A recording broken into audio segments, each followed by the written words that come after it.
За энэ бол багшийн төрөвсөн хүн төрлөختний нос товчоо хэмээх ном байна.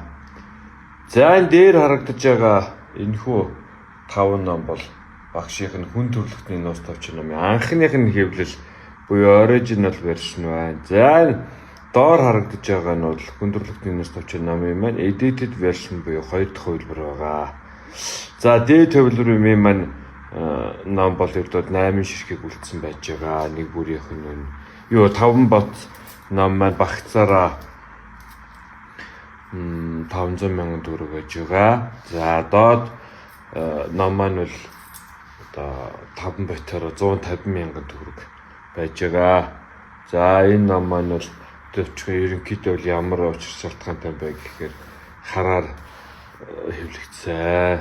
За ингээд цоцоныг нь бас ерөнхийдөө та бүхэндээ ялгааг нь бол бас харуулъя. За ингээд за энэ хүн төрлөختний нос товчоо ном маань 1-р ботондоо юу байдаг вэ гэхээр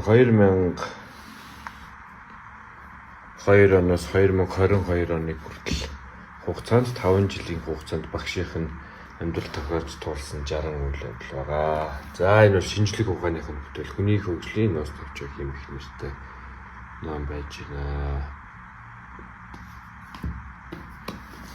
За энэ бол ирээдүйд одоо хувь заяаны нос товчоо ном маань нэ.